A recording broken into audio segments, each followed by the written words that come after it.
अच्छा बुखारी साहब, अब जरदारी साहब जो मुलाकातें कर रहे हैं, यकीनन सबको तो पीपल्स पार्टी रखेगी भी नहीं, ना रख सकती है। ये भी खबरें आ रही हैं कि बड़ा सोच विचार से फैसला किया जा रहा है। जरदारी साहब खुद मौजूद हैं ये फैसला करने के लिए। बैकग्राउंड देख के लोगों का जो है वो फैसला किया जाएगा, उनका ट्रैक रिकॉर्ड देख के फैसला किया जाएगा पीपल्स पार्टी। तो क्या क्या क्या पॉलिटिकल एक्टिविटी इस वक्त देखिए, जो पॉलिसी वाइज अगर आप मुझसे पूछें तो इसका इजहार जो है वो जो सईद गनी साहब हैं, अच्छा। सिंध में बैठे हुए, वो मेरा ख्याल है इस पार्टी के उखाड़ पिछाड़ जब शुरू ही हुई थी तभी उन्होंने एक प्रेस कॉन्फ्रेंस में कह दिया था कि हम अपने इस जमात के जो साथी हैं उनको वेलकम करेंगे, हमारे बाजू खुले हैं उनके लिए। ठीक है। और ये बात उन्होंने कम से कम निसफ दर्जन बार कही है मुख्तलिफ प्रेस कॉन्फ्रेंस में।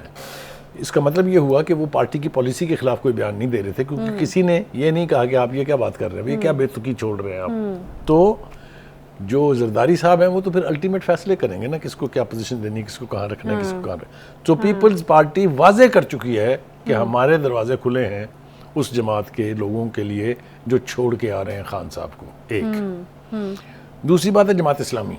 जमात के अमीर सिराजुल हक साहब कह चुके हैं कि हमसे कुछ लोगों का राब्ता भी है। अच्छा। और हम उनको अकोमोडेट करेंगे, वो हमारे लिए वेलकम है। ठीक है। एक जो बारीक बात है वो है नून लीग। हाँ, मैं वही पूछ लगी थी कि वहाँ पर क्या सिचुएशन। नून लीग ने एक बयान तो राना सलामुल्लाह साहब ने दिया कि हमारे पास कुछ ज्यादा गुंजाइश नहीं है, लेकिन गुंजाइश है, इसलिए कि हमारे जो हल्के हैं उनमें हमारे स्ट्रॉन्ग कैंडिडेट्स मौजूद हैं, लेकिन गुंजाइश है, हम बहुत से लोगों को अकोमोडेट करने की कोशिश करेंगे जितनी कर सकते हैं। ठीक है। जो इसके ऊपर लंदन में फीलिंग है, हाँ, वो जरा थोड़ी सी रिजिड है, वो बड़ी इंपॉर्टेंट फीलिंग है। मेरा नहीं ख्याल कि उनके पास इनमें से किसी के लिए भी माफी की कोई गुंजाइश है। सही है। एक बात तो ये, और दूसरी उसकी वजह है कि आज तक जितने MNA MPs उनके थे पार्टी के, वो इंटैक्ट हैं। चाहे वो मुशर्रफ का दौर था जिसमें बहुत जुल्म किया गया, बहुत ज्यादती की गई, कोशिश की गई कि पार्टी के हिस्से बखरे हो जाएं, दो भाइयों में लड़ाई हो जाए, बहुत कुछ हमने देखा, वो नहीं हुआ, लेकिन वो उन्होंने प्रूफ किया। उसके बाद हमने देखा कि जो PTI का जो दौर हुकूमत है उसमें बहुत कोशिशें की गई कि घर के अंदर लड़ाई हो और जो इनके MNA MPs हैं उनका साथ छोड़ जाए। लेकिन वाहद पार्टी है जिसकी पूरी की पूरी स्ट्रेंथ और उसका वोट बैंक इंटैक्ट अभी तक है। सही है। इसलिए उनके पास यकीनन बहुत कम गुंजाइश होगी कि वो इन लोगों को अकोमोडेट कर सकें। अगर आपको याद हो, जो राजा रियाज साहब ने तकरीर की थी एक नेशनल असम्बली में, जिसमें कहा था कि जब हमारी ज़रूरत थी तो हम सबसे ज़्यादा अहम थे और उसके बाद हमें किसी ने पूछा नहीं है। बहुत खौफनाक तरीके से उन्होंने चीख मारी थी, उससे ऐसी चीख कह सकते हैं आप उसको। ठीक है। तो ये है सूरत हाल। तो यानी नून लीग के पास वाकई सही बात है गुंजाइश नहीं, और जो उनके लोग पहले से इंटैक्ट हैं, मौजूद हैं, उन्होंने एक बड़े टफ टाइम में जो है वो अपने आप को साबित किया है।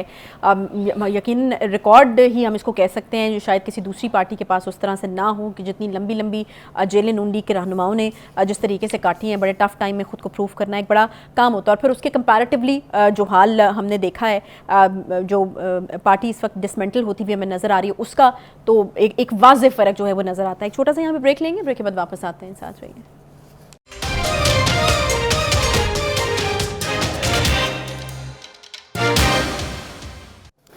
Welcome back. ब्रेक के बाद एक बार फिर से खुशामदीद कहते हैं। वफाकी हुकूमत ने supreme court practice and procedure bill पर नजरसानी का जो है वो फैसला किया है। चीफ जस्टिस साहब ने हुकूमती फैसले को खुशाइंद करार दिया। ये भी आपको बताएं कि सुप्रीम कोर्ट ने अदालती इस्लाहत बिल का पार्लिमानी रिकॉर्ड जो है वो हासिल कर लिया है। बुखारी साहब, क्या होने जा रहा है? देखिए, पहली बात तो यह है कि इसके ऊपर काफ़ी खिंचाव था हुकूमत के बीच, पार्लियामेंट के बीच और सुप्रीम कोर्ट के बीच।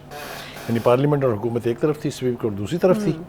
सुओ मोटो का यानी नोटिस लेने का इख्तियार और बेंचों की तश्कील जो है, ये चीफ जस्टिस साहब का एक्सक्लूसिव इख्तियार था।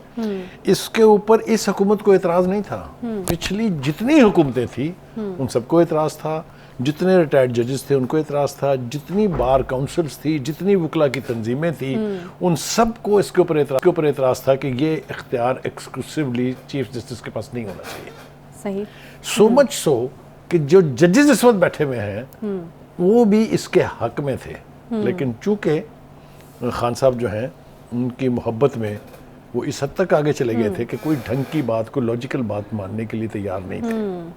लिहाजा पार्लियामेंट ने भी पहली दफ़ा फिर स्टैंड लेने का फैसला किया। ये हमें रिकॉल करनी चाहिए सारी चीज़ें ताकि लोगों को पता चले। उन्होंने कहा हम लॉ मेकिंग करेंगे।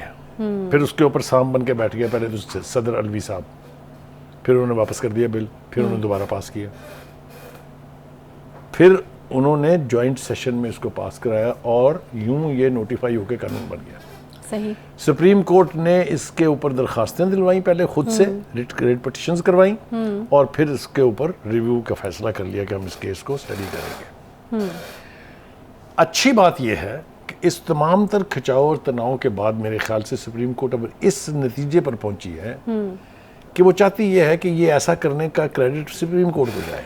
हाँ। अब वो हुकूमत को कह रहे हैं कि देखें अगर आपने हमारी बात ना मानी तो हम खुद से कर लेंगे ये सारी तरमीम। हाँ, सही है। अब जंग ये है कि क्या पार्लियामेंट को ही क्रेडिट जाएगा इसका कि उन्होंने ये एक ऐसी तब्दीली जो इनएविटेबल थी, जो होनी चाहिए थी, वो की है, या सुप्रीम कोर्ट इसका क्रेडिट खुद लेना चाहती है?